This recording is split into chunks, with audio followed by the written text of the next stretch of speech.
recording? Yes! Well, all right then.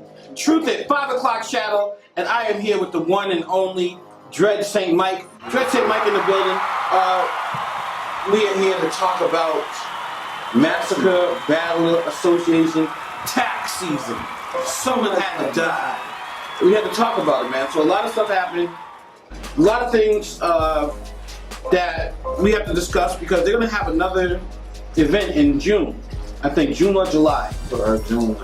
Yep. So they're gonna have another event in June, and Truth is here to help Creasy, some of the ways where this event could be even better than tax season. Even though it was my goal to make tax season like the Summer Madness of NBA, like the big event of the year. That was your goal? That was my goal. I was like, that's why I started promoting it and doing all that other stuff. No, I ain't nothing wrong with that, but why did you pick that one to be Summer Madness? Because it was the first one that I was gonna attend in that capacity. Alright. So I wanted it to be like the Summer Man, like cause tax season, taxes around that time of year is big. It's not, you shouldn't have it at the same time everybody else is having their big shows. So you shouldn't have it in the summer, you shouldn't have it in the fall, like you dot. Springtime, tax season. Someone's gotta die. The way I think of Summer Madness is almost like Summer Jam. Is that not it?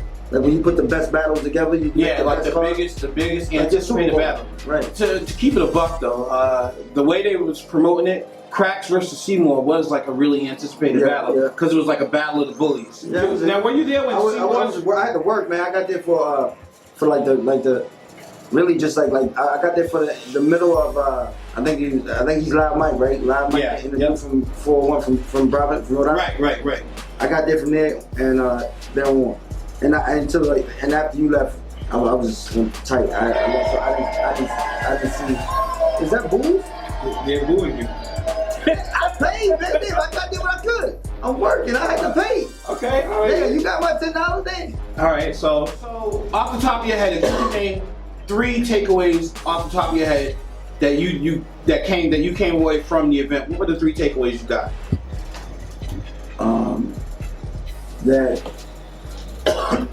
The 3 takeaways that I got is that NBA has like a good buzz now. Feels like it has a good momentum. I don't know.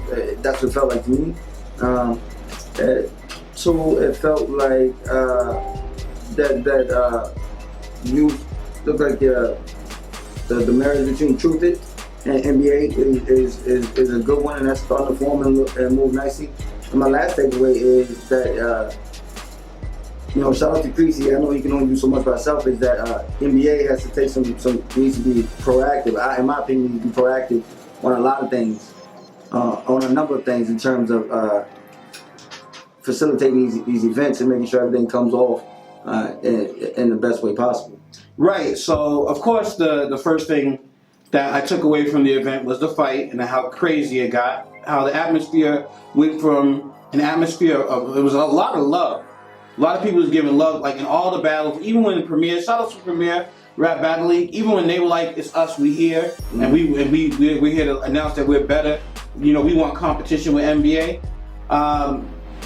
It was still like everything was all peace. It was all about peace until that one thing. So that was my first takeaway that I took away from it. The second was it was fun.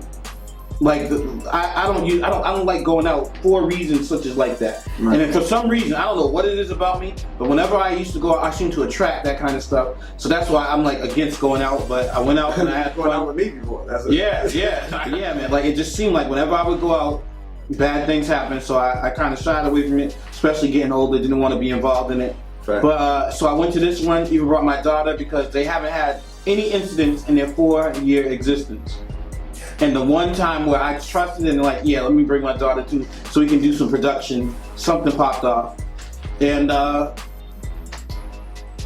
respect to Seymour, because Seymour, he hit me up and was like, he apologized for, the incidents that happened in front of, my daughter. So I appreciate that. My daughter was worried that Cracks is okay. Cracks is okay. So after that, I was in the process of just putting it behind me. And now I think the discussion should be, what can we do to avoid anything like that happening again? I didn't know. So when you tagged me in, I didn't know. First off, I didn't know if you could do that shit, right? So right. You could. and I wasn't sure. You said you assured me that that it could. Yep. When I tagged in, I heard I still wasn't sure. I tagged in, boom. I heard some people off the side was like, yo, what kind of shit is this? And then some people was like, ooh, kind of like, oh, look what he did, like the word, right? It was excitement, so I knew the split. I'm hearing this off to the side. Well, the split was, of course, it was Sleep Side that said that was like, what kind of show is this? Right. And then the ooh now was from the regular just fans. But still, right? Okay, so like it was split, right? When I go into my shit. I see shout out to Sleep. So, you know, like I don't know Sleep. I respect Sleep. I feel like something showed me the same. It's reciprocated. We had a battle and like some of this thing, and that was that. and I never showed some disrespect outside of the battle and vice versa. But when I tagged in, son, I'm reading son's eyes look like he didn't like it, like he had a problem. Like, yep, you know what I mean? Did. And then it goes into like not only like I'm cool with even like this, like in my space, don't touch me. Son backing me down, like chest is like back me, move me off my square.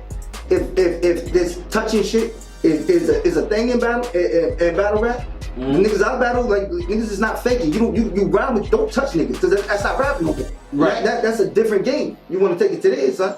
And so I didn't really like that shit from me. So it sounded like talking to you like that's something that should be negotiated in new contracts. Right. So to me that just seemed like common sense. Don't fucking touch niggas, especially if niggas is drunk, intoxicated. There's a bunch of hyper masculine motherfuckers in here with their people. Disrespect is not gonna be taken lightly, son. You don't touch niggas. Right. So there's a lot of it is battle rap. So first let me say that what Sleep was doing, a lot of battlers do.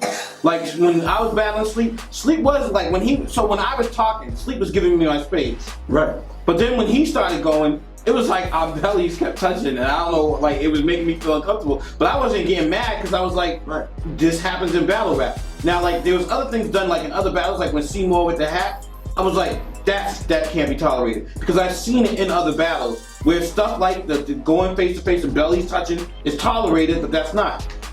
So knowing that there are dudes, because you're not the only one that feels it. A lot of dudes feel that way. Like, look, whatever, no matter what, don't touch me.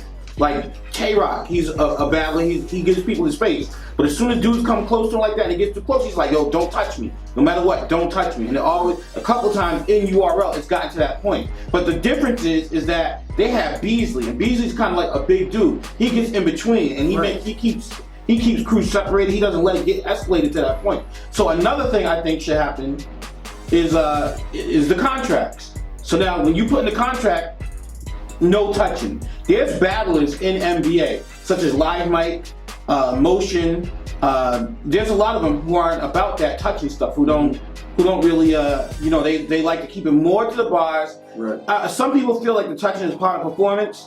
I understand why people like you don't feel like that's part of the performance. It should just be your bars. And that's neither here nor there. But that's why contracts are important.